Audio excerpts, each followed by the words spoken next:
Hours after I reported on the most brutal strike on the US military facilities in the Middle East by Iran, several American experts have now confirmed the news. Last night, I shared the Iranian claim that it had destroyed the US ANFPS 132 radar system installed at the US military base in Qatar. This is massive in so many ways and raises serious questions on the future of US military presence in the region. Iranian missiles have also wreaked havoc across the settler colony of Israel, but the ruthless censorship imposed by the Israeli terrorists mean that much of this destruction can't be reported. Not when these demonic creatures arrested two CNN journalists for simply trying to capture the damage caused by Iranian missiles. Meanwhile, US lawmakers have reacted with shock after attending a classified briefing on Iran. The Trump administration has now told them to be prepared for more US soldiers' deaths. And this comes amidst claims by an Iranian general who said that Iranians had killed or wounded more than 600 US personnel in this conflict.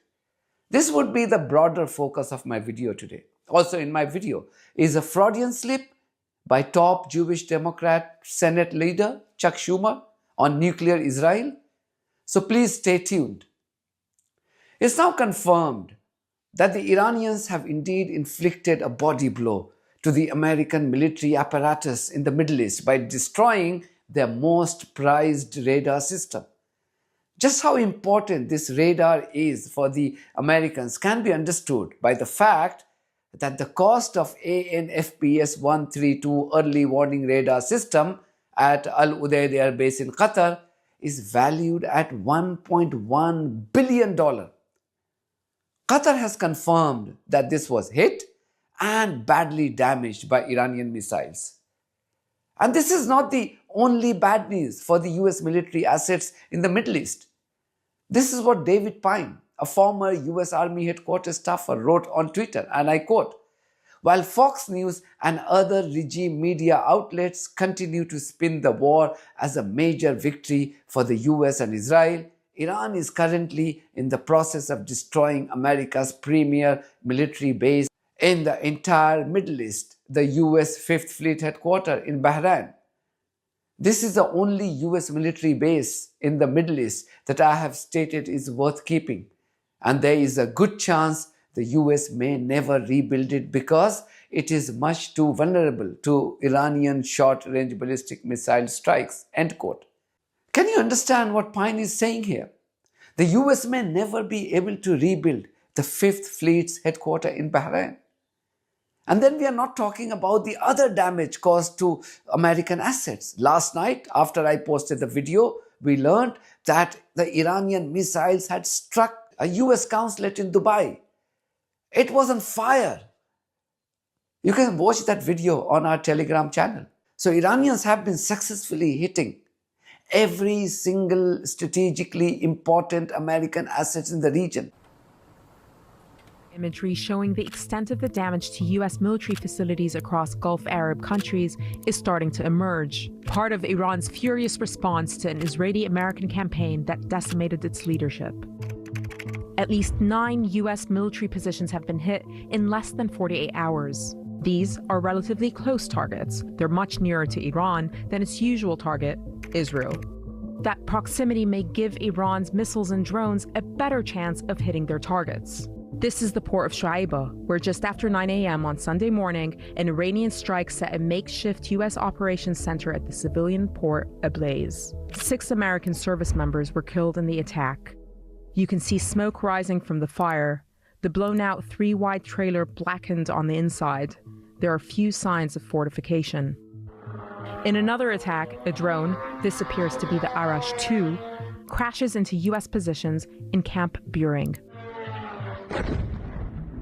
A building severely damaged. American helicopters parked inside the base were nearly hit. In Bahrain, a Shahid attack drone flies into the base that hosts the US Navy's 5th Fleet, one of the largest American naval formations in the world. It looks alarmingly defenseless.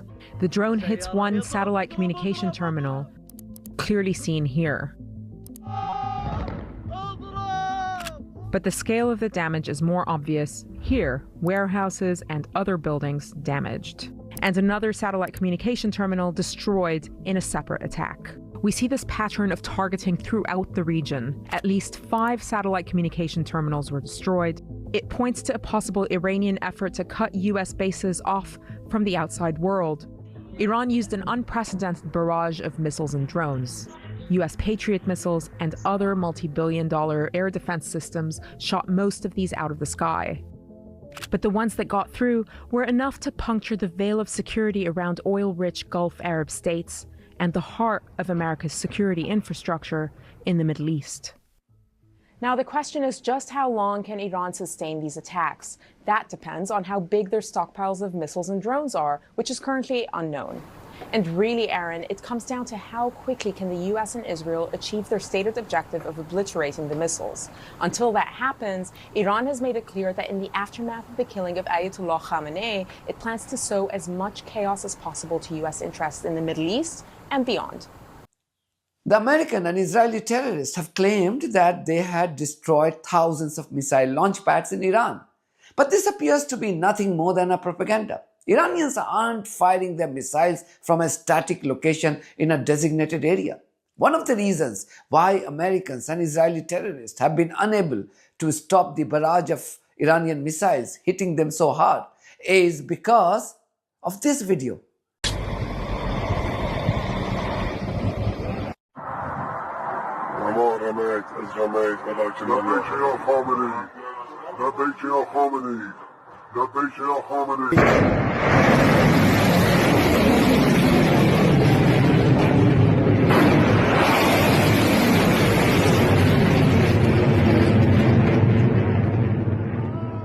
Clearly, Iranians are using a regular truck to carry missiles before using the same as missile launchers. The Iranians are also changing the rule of the war. Last night, an American journalist noticed something bizarre. He noticed that an Iranian missile had hit its target in the settler colony, but the Israeli radar system had failed to detect it. Well, Bianca, that's a first for us. The over-the-air siren sounds in Tel Aviv, and just seconds later, an explosion, exoatmospheric detonation that's outside the Earth's atmosphere took place, what I believe is due north over Haifa, but we were getting the sirens. We have, on every attack, been given 10 minutes heads up. The launches are detected either with satellites or other facets of the Israeli or U.S. apparatus intelligence gathering tools that give us a 10-minute warning and that heads up that you should seek shelter, and you have about 10 minutes to get to shelter. Here was over-the-air siren, and then we saw seconds later an explosion overhead.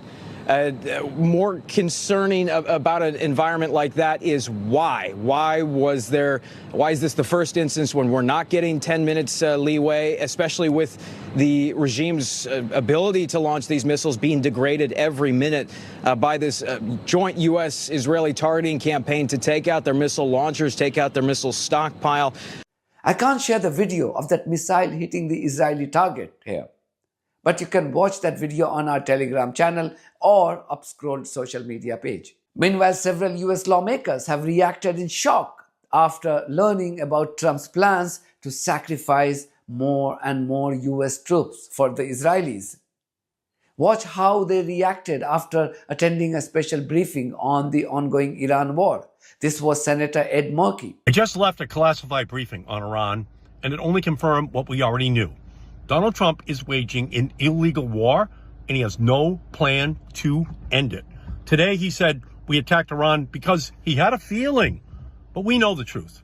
Trump is lying about Iran's nuclear capacity. He's lying about Iran's missile capabilities, and he's dragging the United States into another endless war in the Middle East. Trump is completely out of control, and Americans have already lost their lives because of his lies. This was Senator Elizabeth Warren. I just left a classified briefing on Iran, and here's what I can say. It is so much worse than you thought. You are right to be worried. Trump administration has no plan in Iran. This illegal war is based on lies, and it was launched without any imminent threat to our nation. Donald Trump still hasn't given a single clear reason for this war, and he seems to have no plan for how to end it either. Like a lot of you, I am really angry. I am angry at what Donald Trump is doing, and I feel grief for those already killed in this unnecessary conflict. And I will keep doing everything I can to fight to end this war. Just so you know, this woman was applauding Trump when he threatened to attack Iran in his State of the Union address only a few days ago. She had given the deranged occupant of the White House a standing ovation, and she's not even Republican. So don't change your tune now that you know his action and your support for that action will have catastrophic impact on the lives of American soldiers. This is Senator Chris Van Hollen.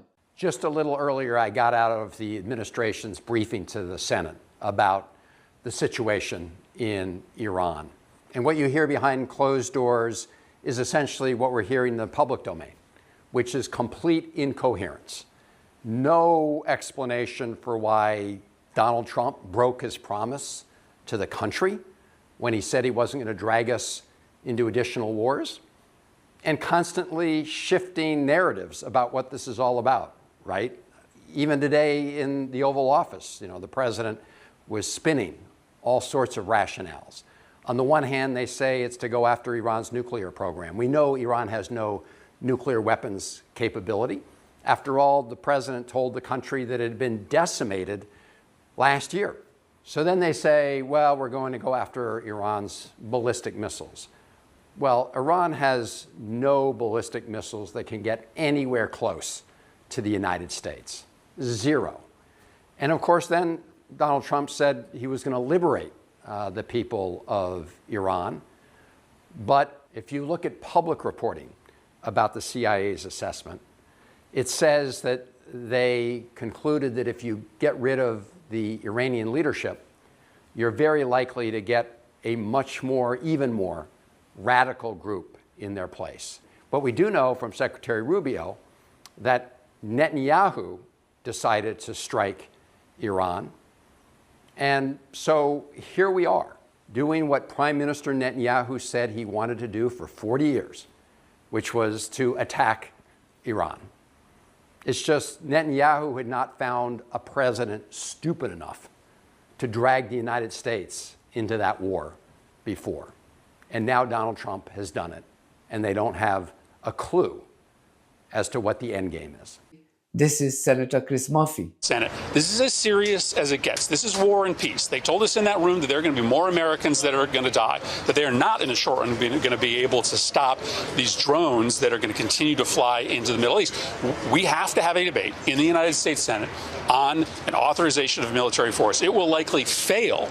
It will likely fail, and we shouldn't be voting to proceed to other pieces of legislation until we get a debate on this deeply unpopular, immoral, and illegal war with Iran. Israelis and their slaves in the West have been instructed to fervently defend another genocidal project, this time against the Iranians. But once again, they are getting the pushback.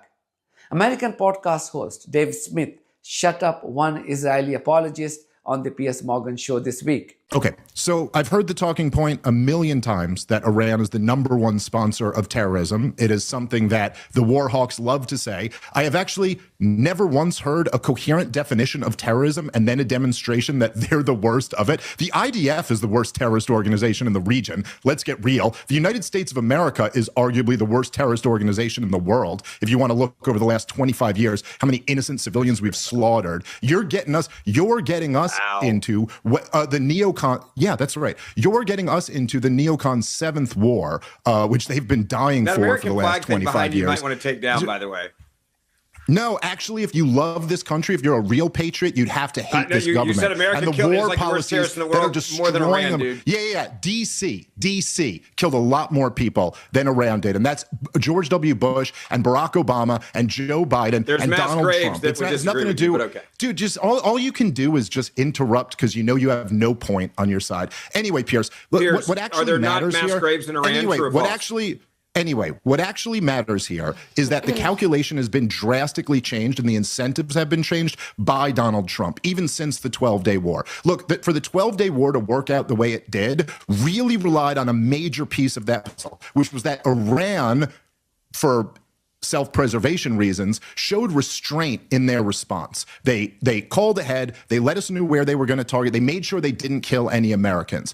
This time, once Donald Trump killed the Ayatollah, they offered, through their Italian negotiators, they offered a ceasefire. Iran said no. Iran has now made the calculation that they simply can't let America come in and kill the Ayatollah and not respond, because then they'll just keep picking on them. Donald Trump already announced this was a regime change war with no plan. Absolutely no plan. As he has admitted, as Rubio has admitted, they have no plan for what comes next. And this is the scenario, I got to say, man, I hate to be vindicated like this, Piers, but this is the scenario that all of us were warning about since well before the 12-day war. That now you've gotten yourself into a situation, Americans are dead. I think Mr. Miller misspoke when he said 4 people are dead. 4 Americans are dead over there. Probably more to come. Donald Trump says more to come. We've had a couple Americans killed in Austin in a blowback terrorist attack that's happened already since then. And like, dude, the lack of wisdom here from the Trump administration, like, you have no idea what you just kicked off. There is absolutely no reason to think that this thing is not going to be a catastrophe, just like the last 6 theaters in the global war on terrorism. And by the way, you know, for just final one very quick last point. I'm sorry, Pierce, but Ben really, you know, interrupting you there a bunch.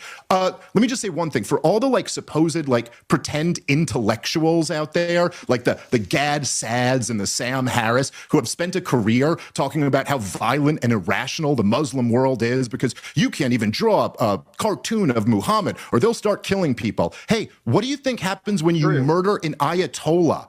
Did anyone know that that's not just a political figure to the Shiites, who we've had no beef with, really, your so foreign far? Policy We've never is had don't kill bad guys because they fight back? That's like the most stupid foreign policy I've ever heard of. Ooh. I will leave you with the clip of Chuck Schumer, who is the Senate leader for the Democratic Party in the US. This guy is also the highest-ranking Jewish elected official. When a reporter asked him whether Israel had boxed the US into war with Iran, Schumer replied by saying that he didn't want a nuclear Israel. But then he realized what he has said. He returned to clarify that he meant he didn't want nuclear Iran. Nuclear Israel that commits genocide every now and then is kosher. Do you think Israel, forced the U.S.'s hand here, boxed the U.S. in on this? Look, no one wants a nuclear war. No one wants a nuclear Israel. But we certainly don't want an endless war, plain and simple. What did I say? Oh, no, got it. Let me say that again. No one wants an endless war, but we certainly don't want a nuclear Iran. That's for sure. Okay? At what point does the lack of DHS funding become an issue? That's it from me. Thank you very much for your support of this platform and our journalism. If you haven't subscribed to my channel, please do so, because that's one of the many ways you can support independent journalism. God bless you all.